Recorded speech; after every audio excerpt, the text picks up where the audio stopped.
I want to first just say thank you. Last week, for those of you who are here for the first time, last Sunday, we had cards in everyone's front seat pocket, and I asked them to write out their feelings. I asked you all to write out your feelings and your questions, and those of you online to put those in the chat box or to email them.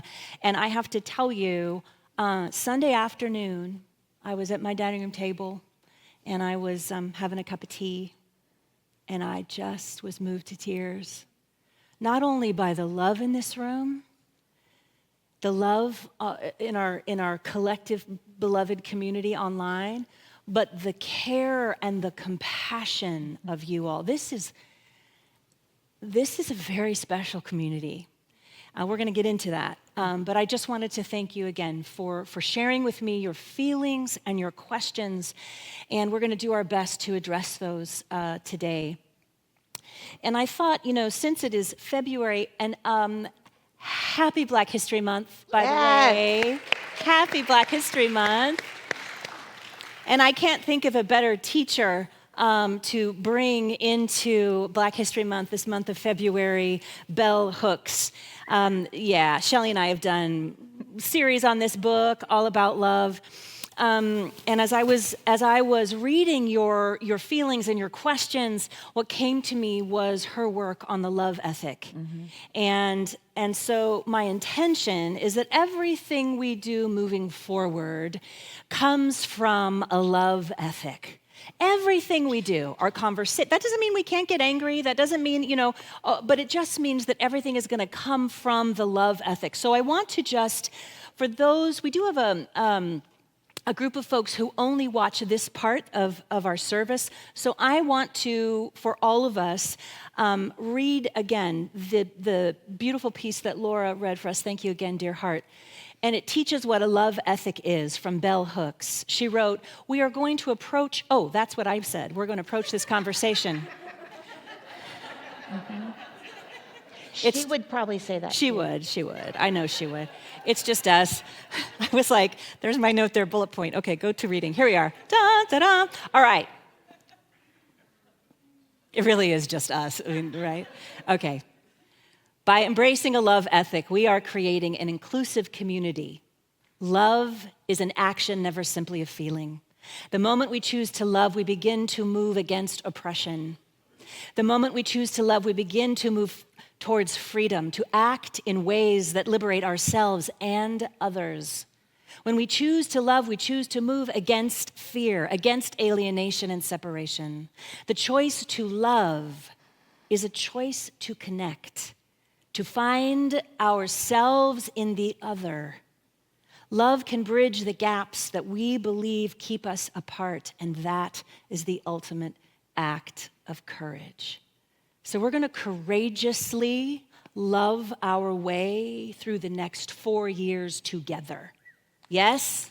Okay, very good. Oh. And beyond. Always. I called Reverend Shannon a couple of weeks ago because I was having a hard time accessing that love. Maybe you can relate. I was in so much grief and in so much fear and in so much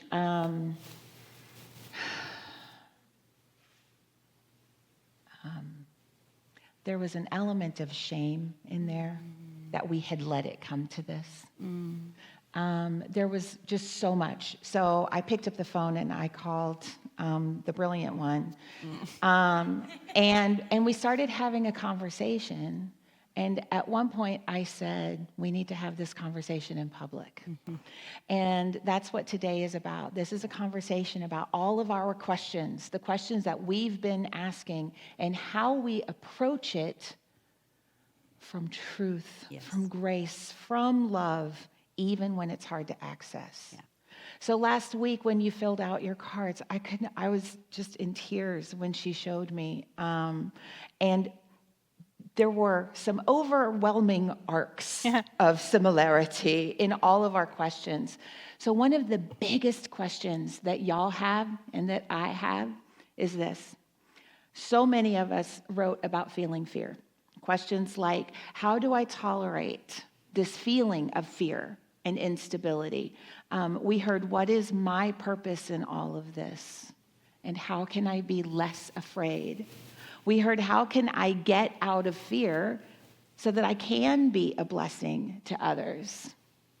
So what do we do about this fear, Reverend Shannon? Oh, right. Okay.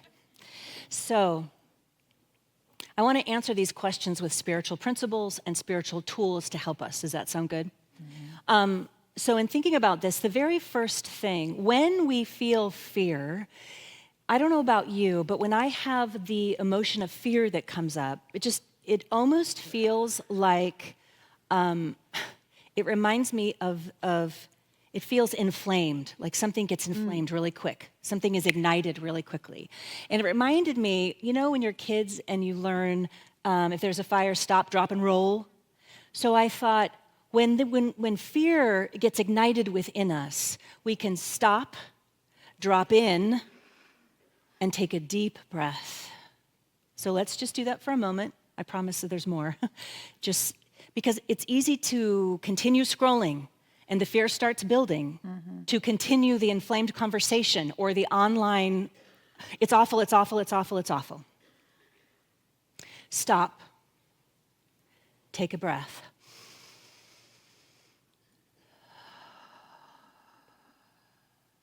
So we stop, we drop in, we take a breath. And then the next thing I'm going to suggest, so you stop it in its tracks, you name it. I'm feeling fear right now, so I need to stop. I need to drop in. I need to take a breath. And the next moment, I want to give us some ancient wisdom and new thought wisdom from the Buddhists. They're very good at handling fear and discomfort.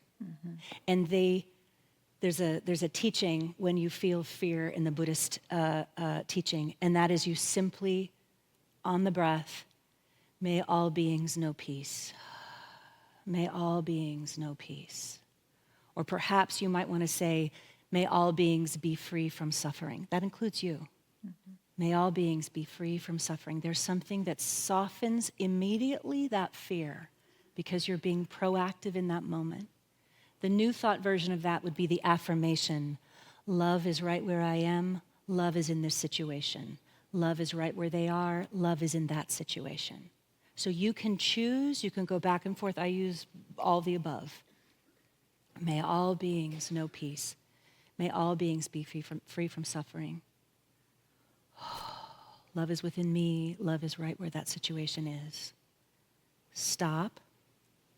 Drop in. Turn within. Take a breath.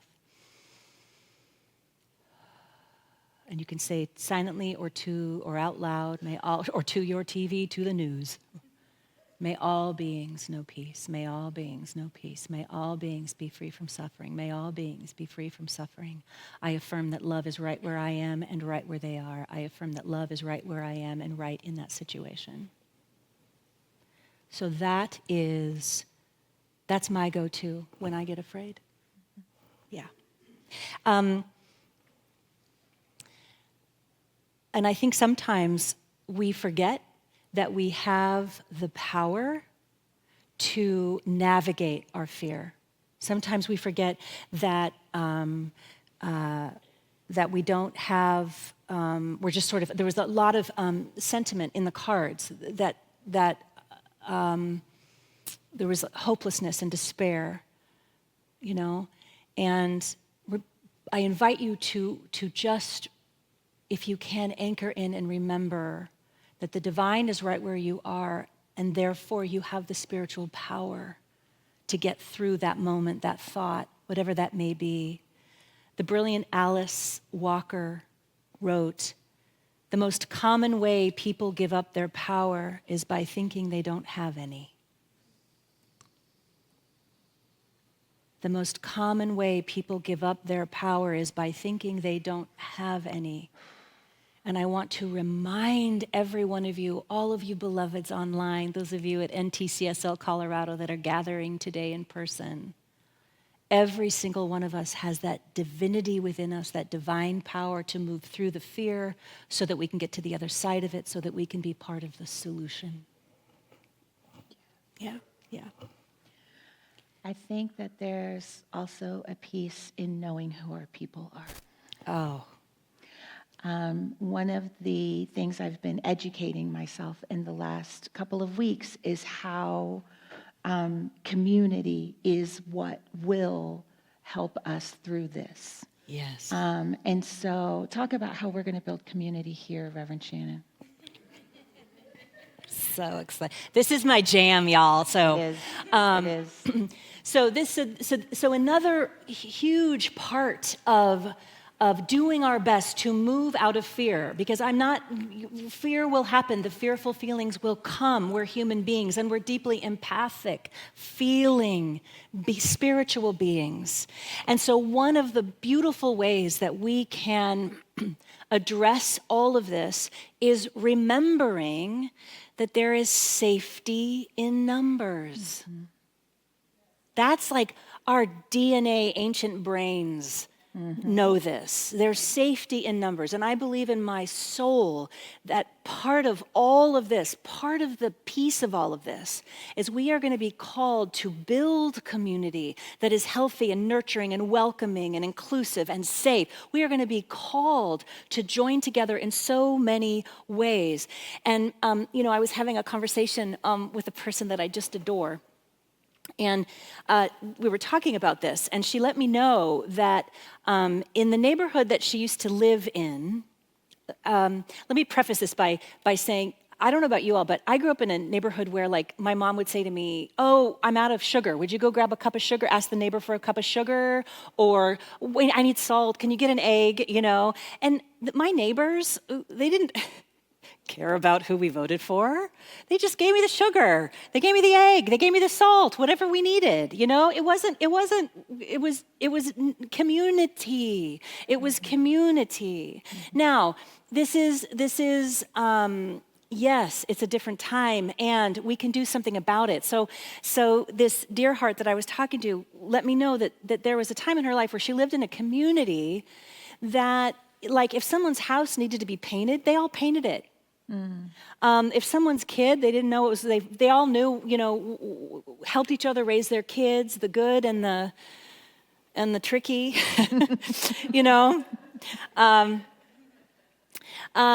and it was a tight-knit, beautiful neighborhood. And I thought, that's what I want here. That's what I want for all of us here, that feeling of safety in numbers, that feeling of knowing who your kindred spirits are, like-minded people we're all on this journey, on this path together. And so what we're going to do is we are going to create and this is very like post-COVID. I think we're ready now. We've been doing repeopling long enough, and I think given the state of affairs, I think we're definitely ready for this. But the idea is that we're going to have a New Thought Center for Spiritual Living community directory, where we're going to know, like, if let's say one of you is an incredibly skilled worker, fill in the blank, whatever it is you may do, or you are a teacher, or you are great with spreadsheets, or all the things, or you're a wonderful seamstress, you sew, or whatever it is that is your gift that you do, we want to know about it, because believe you me, next year, if we need a plumber, or I want to call you, we want to call you and have this deep sense of community.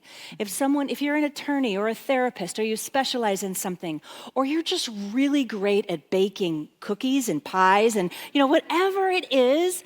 So we have a sign-up sheet outside in the lobby, and also online. I'm going to invite those of you in the chat box to put it in the chat box if you would, or you can email at office@newthoughtcsl.org. We're going to create a community directory of kindred spirits, and we're all going to participate. Doesn't that sound fun? Yes. Yeah. Yes, right. Yeah. Yes. We're going to pool our resources as we move forward in the years to come, so that we're building community in an even more tangible, beautiful way. And that will help us stay out of fear, because we've got our people and we know who our people are. Yeah. I you said something about safety in numbers, but there's also like just safety in knowing who your people are. Oh my goodness. And like knowing that my kids are safe with you is Yes. everything to me. So thank you for that. You know, a follow-up to fear, you know, because fear is in the present moment. There's also been a lot of dread and doom in my household. I don't know. I don't know about you. But we also got a lot of cards about what to do about this feeling of doom. For me, I can personally say that for the last 2 weeks, I have felt like I've been moving through mud, that this life is really heavy right now and it's hard. Yes. What do we do about that? Yes. So I am, even as the older I get, the more that I am convinced that wherever, however, in whatever way we can choose joy, that is a powerful spiritual practice, y'all. It's a powerful spiritual practice.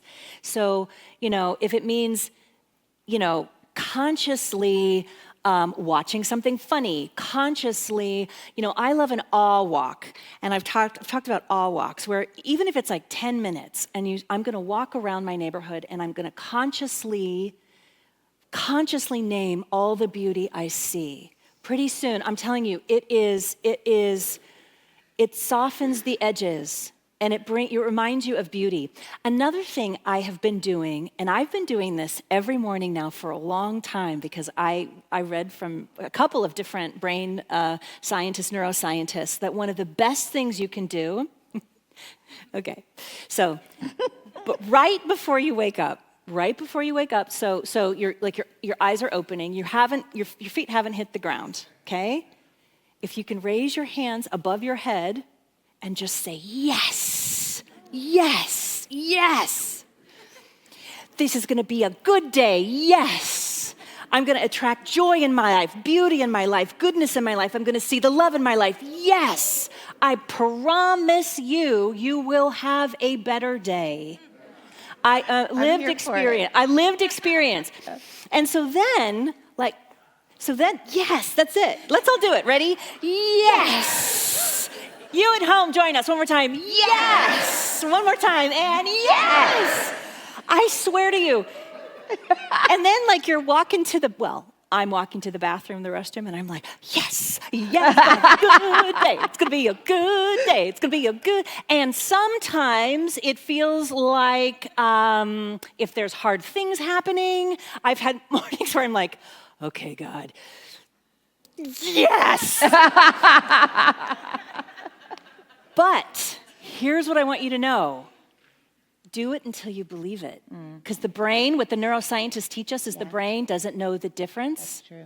So if you are having a hard time, and I want to say, if someone is here or online and you are in, a deep depression, listen, please see a therapist. Please, we do not do any spiritual bypass. I want to be really, really clear about that. And if it's that feeling of doom or feeling of dread, if you can, yes, and this is going to be a good day, your way out of that feeling, it's going to serve you all day. Something I read this week that really hit home for me is that sometimes getting to neutral is a step on the way to thriving. Yes. And some of us might not be in the yes place yet. Right. And that's okay. That is okay. As Reverend Shana said, we don't do bypass. No. I also read this week a poet, and I wish that I had their name in front of me, but I don't. But it has lived in me. She said, the grief felt overwhelming and heavy, and I couldn't shift it. And I tried, and I couldn't shift it until finally I realized I could wrap it around my heart like a blanket and make a cup of tea. Sometimes a blanket and a tea is all we can do. Yep. Self-care is self-care, y'all. Whatever level you can meet yourself at, that's where we meet ourselves. That's it. And we use these tools to get to neutral and then to thrive. Yes. We don't have to pretend that we're thriving No. when we're not. We use these tools. These are just tools to get us to a place where we can do our work for ourselves and for the world.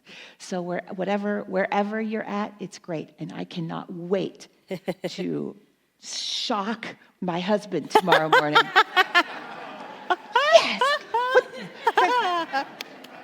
Good. Okay, here's another question that came up quite a bit. Why does it appear that love did not win this election? Where it feels like hate won. And then another question was, where is this energy coming from and where is it taking us? I thought we were heading towards enlightenment. So why did it happen this way? I said to Reverend Shannon, if we're supposed to be moving towards a more loving and inclusive world, if, as Dr. King said, love will have the final word, then why does it feel sometimes that we're moving away from love and not towards it? Yes. Yeah.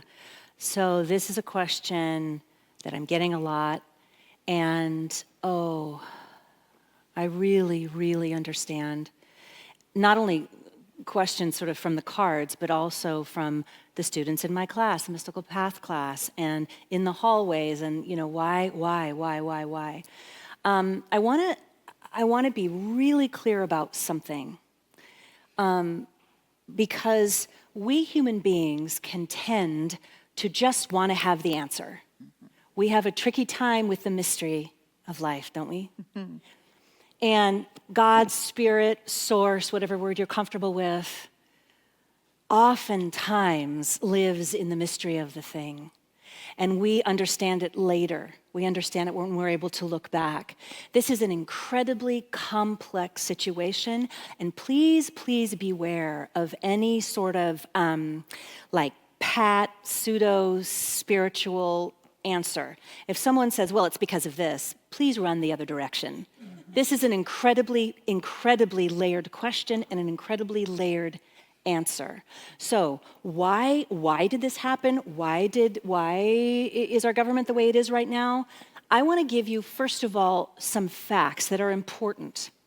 So 30.84% of people in the United States voted for Harris. 31.78% voted for Trump. 1.6 voted third party, and 36.33% did not vote. That is important, because moving forward, we have an opportunity to open our hearts to listen, to understand how that 36% was missed. Where do we have an opportunity to learn, to understand, to reach out? That's really, really key. So that's just the numbers that are really important, I think, to start the conversation. Then we move into this place of one of the most powerful answers to that question, I think, is the spiritual answer. I don't know, but I know Spirit within us does, and it will be revealed. That's the deep, deep work. And in that's the mystery, being able to claim that and say, yes, there's facts, and there's also other very deep spiritual reasons. I believe there's some very deep, sacred, and holy work that we have, that we get to understand. But also, there's great power in saying, I don't know, because when we say, I don't know, we're speaking to the 36.33% of the people who didn't. I don't know why they didn't vote. I want to understand that, and we're going to do that collectively, over the next couple of years. Shelley shared something that I think is really germane to this conversation. Would you share with me what you said to Michael? 2 weeks before this election, I said to Michael that if we elect a Black Asian woman, it will allow a certain segment of people to say, see, we are now post-racist. You can stop now. Just go away. Because we have a lot of work to do. And in the last month or so, I would say, we now have been shown to ourselves This is who America is, okay? This is our country. What are we going to do about it? What are we going to do about it? There is a great power in seeing where the work is. Until we can be conscious and aware of where the work is, we can pretend it's not there and it's comfy that way. I am deeply uncomfortable right now. I'm deeply uncomfortable right now. But I see where the work is, and there's power in that, and we can be empowered in that. And the difference between that answer and it was meant to be is the difference between healing our nation and going another 250 years with it being unhealed. Yeah. Yeah, that's right. So I think one of the things just to keep in mind is that love, keeping in mind with this love ethic, is that love always wins through us. So while it feels like love didn't win, that's because we're not done yet. That's right. That's all. That's right. That's all, because love will always win. Love will always have the final word. And love wins through us. Speaking of loving, last week I talked about speaking loving truth to power. And I want to give you a resource, if you don't already know, how we live our values out in the world, something that's very, very important and tangible that we can do as a community. And that is every person in America has 2 senators and 1 representative, okay, that really, really want to hear what we have to say. And not only that, but we influence how legislation, how they vote, all of those things, because we are their constituents, and they know they will not be voted in again if we do not do if they do not do what we want. Yeah. So this is, never underestimate the power of speaking truth to power to your representatives. So John, would you throw up that graphic? Love. Okay. So this is just a super how-to, okay? So if you are not aware of who your senators and representative are, it's simple. Go to usa.gov, type in the search bar, find my elected officials. Then you have their names. You can take a picture of this. That's a great way to do it. We'll also put it on our website. Then please call the U.S. Capitol Switchboard, 202-224-3121. 202-224-3121. And let me tell you something. The very first time I called the U.S. Switchboard, I was a brand new community organizer in Colorado, and my hand was shaking. Because I was like, I'm calling the White House. I'm calling Congress. I'm calling Washington, D.C.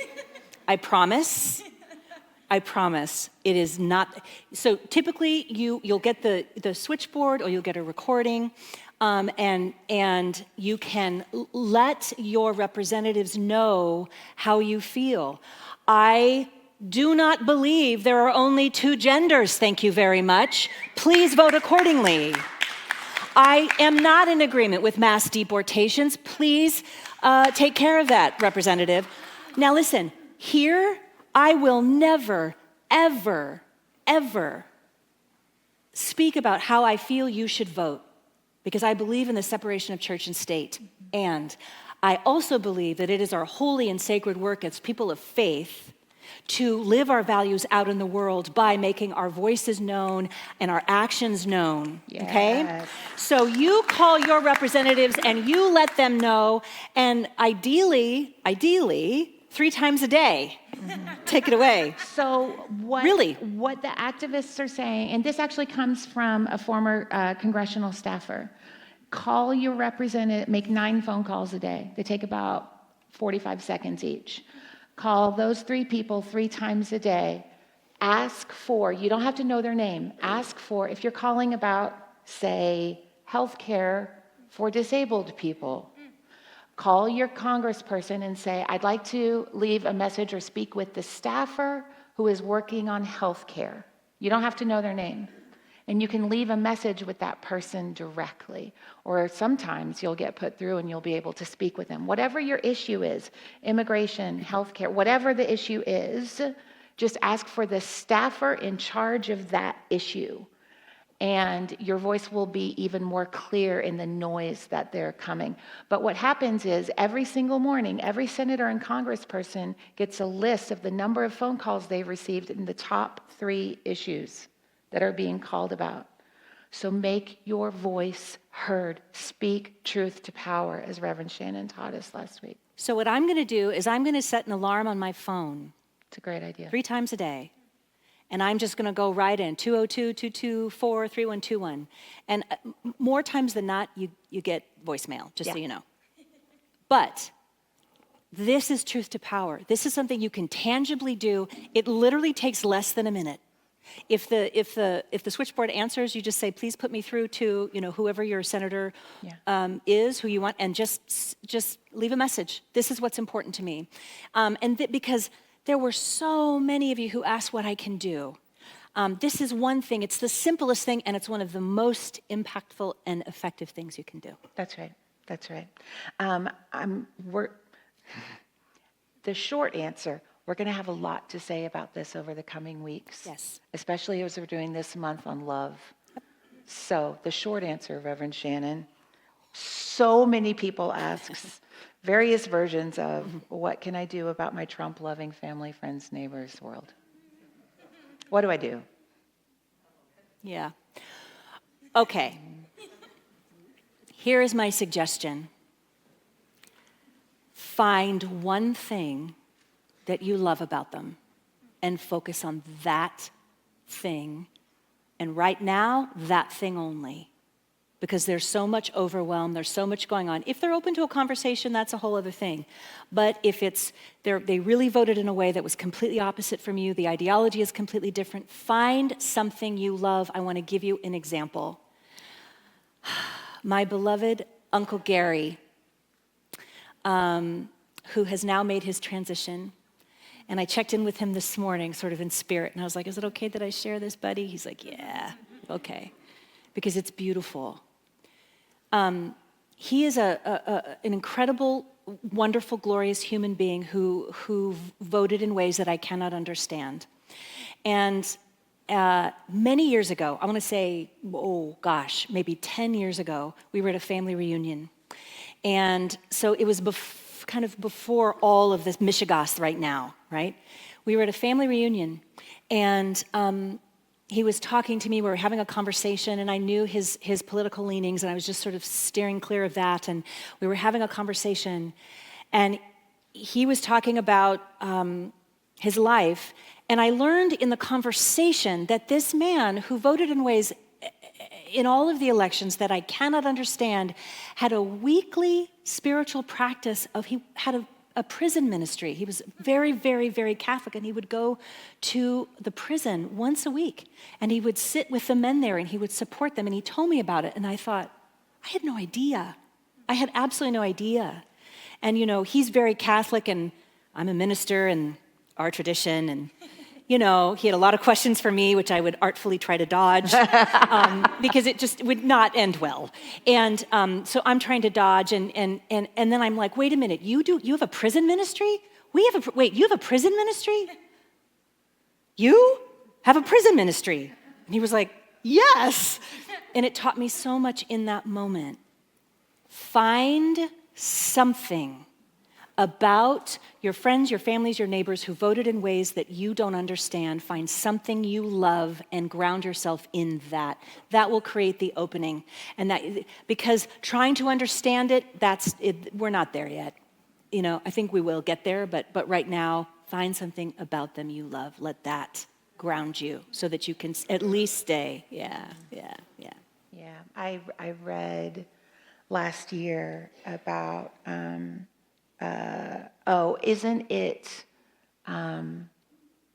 isn't it worth it to acknowledge that the other person deserves life just as much as you do? Yes. And if that's the only place we can meet them at, great. Let's meet them there. Because there's so much good. It's that it's that beautiful, Anne Frank quote, despite everything, I believe that people are truly good. Yeah. And that's the truth. That's the spiritual truth. Yeah. That's the spiritual truth. Yeah. We have so much we could say about this, but and we will over the coming weeks. Yes. But I think the most important question, the most important thing, many in our community asked, how am I going to get through 4 years of this guy? Or how can I help to make a change towards good and love in our world? How can I make an individual difference to bring joy and peace and compassion? People asked, how can I show up to support in the best and most effective way? What is mine to do? How can I know what's mine to do in all of this? Yes. There was so many people who asked in some version or another, what is mine to do? How can I support? How can I help? What can I do? So the first thing about the whole 4 years thing is I invite you to let that go. This is a 1 day at a time or 1 month at a time. I'm thinking of it as like 1 quarter at a time, you know? And that's the first thing. Take it in small chunks. That would be my first suggestion for you. And if you start going down the rabbit hole of 4 years, stop. It's just for now. Just for now. How are we going to get through this together? We are going to get through this together. Not only standing with each other, supporting each other and others, but working together for the common good. Another theme that was in every card or every other card, almost all the cards, were some form of feeling of despair, hopelessness. This is a hopeless situation. So the greatest antidote to hopelessness is action. As long as you catch it in time.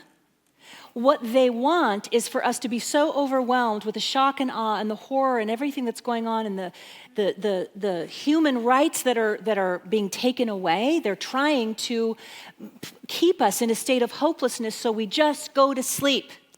That's what they want. That is not what is going to happen. Nope.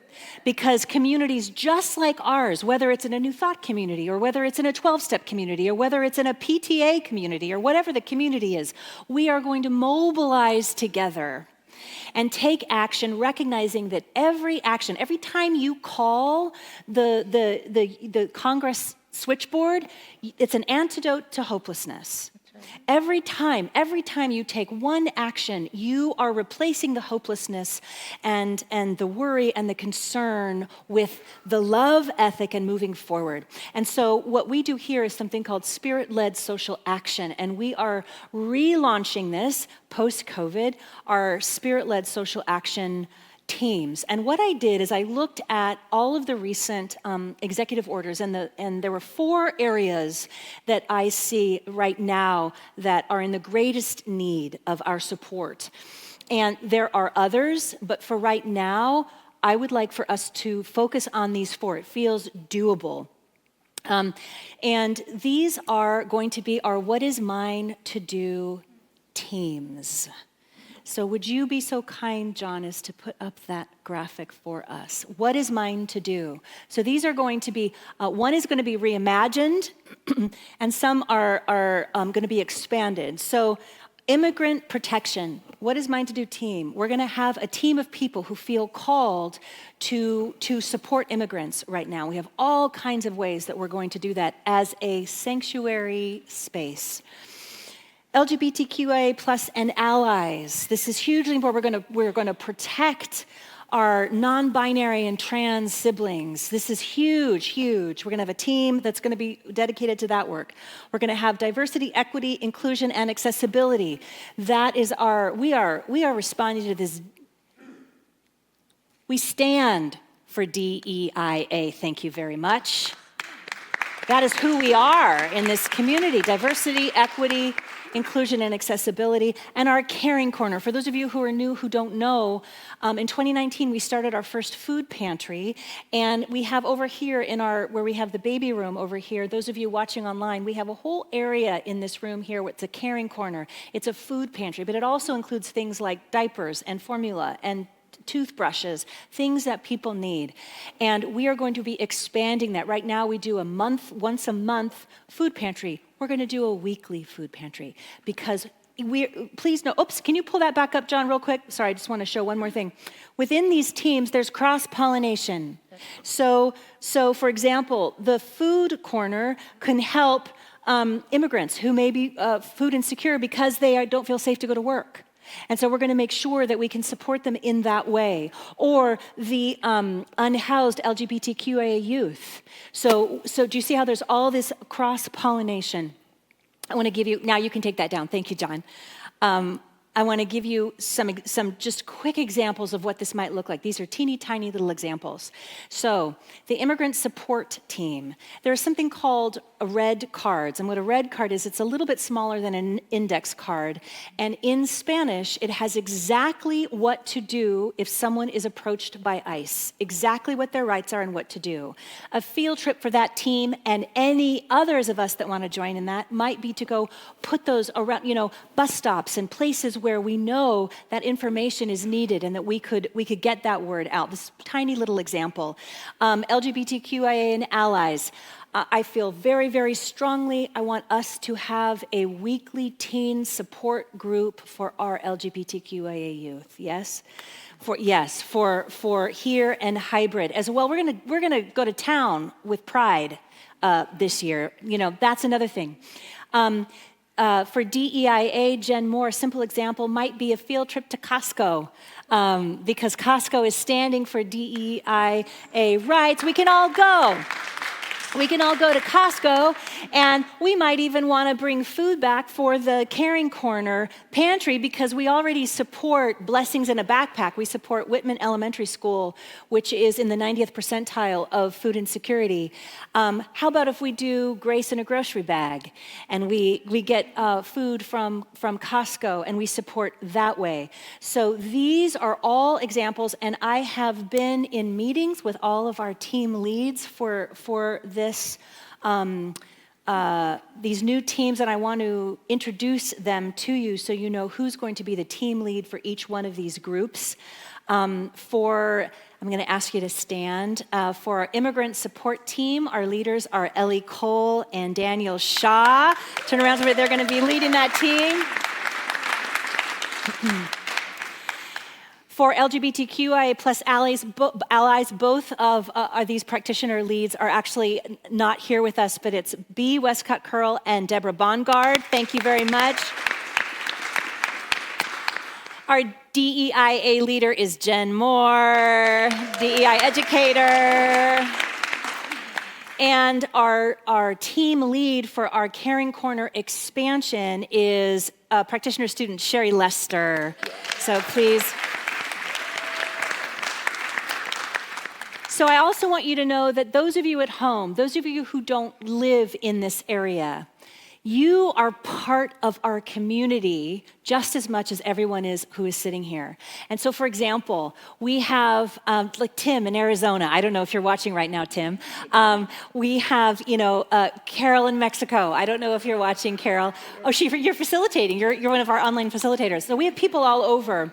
All of these teams are going to be hybrid. So each of these teams is going to be coming up with actions that they can do locally, and then those of you online will be doing activities locally as well. Do you see that? So this is a global community, and we're going to be doing that work globally. In front of you, in your seat pocket in front of you, if you're here in the room, there is a card. Would you hand that to me, Daniel? Thank you so much. That Daniel made for us. Thank you very much, Daniel. And this card, it's the What Is Mine to Do team. So those of you here in the room, you'll find this. It's got a spot for your name, email, phone number. Please print legibly. Please, please, please. And then the boxes, immigrant, whatever team. And I know there will be some of you that want to do more than one team. That's great. And just check that box, immigrant protection, LGBTQIA plus and allies, DEI and accessibility, Caring Corner, or food pantry. Please check what you might be interested in supporting. And then we're going to take it from there, and we're going to create our meeting times and all of that good stuff. And you're all going to know what we're going to be doing moving forward. We also have sign-ups outside in the lobby as well for you and downstairs. Those of you online, if you go to our landing page of our website, new.csl.org, it is literally right there. What is mine to do? NTCSL teams, just click on the link below that. It'll lead you directly to a Breeze form, and you just put in the same information. I know that our NTCSL Colorado community is already so dedicated to social action, and I know that they're going to be doing things right along with us as well. So this is beyond just this room, beloveds. This is our global collective, and this is what is ours to do. Are you with me? Yeah. Thank you. I also want to say, some of y'all ain't joiners. Some of you are going, I don't want to be on a team. Please don't make me be on a team. And I want to tell you that that is okay too. Every financial contribution that you make to this community is going in part to support this great work that we're doing, both here and around the country and around the world. So please know that your financial gift is so important at this time as well, just to help us to be able to do what is ours to do as a community. We couldn't do this. We couldn't provide these opportunities for you to serve if we didn't have your financial support as well. Yes, so that's a great way to contribute. And also just know that whenever we have an activity, we will be announcing it from the platform, so you can all participate in it that way as well, if you choose. If you're not in a place where you can actually be on a team right now, know that we'll be bringing this all to you, and you can participate in it that way. So I want to thank you ahead of time. This is the time for community. This is the time to be together in this sweetness and in this nurturing environment, in this safe, loving environment. I want to share with you, I just want to close today with sharing, there's a woman by the name of Ella Baker. Ella Baker was born in 1903, and she was just an early activist. She worked and influenced Thurgood Marshall and Dr. Martin Luther King Jr. She said, "Give light and people will find the way. Give light and people will find the way." All of this work that we are going to be doing is within this love ethic. We're going to be giving light. Yeah. We're going to be sharing our light, providing and lighting the way for others.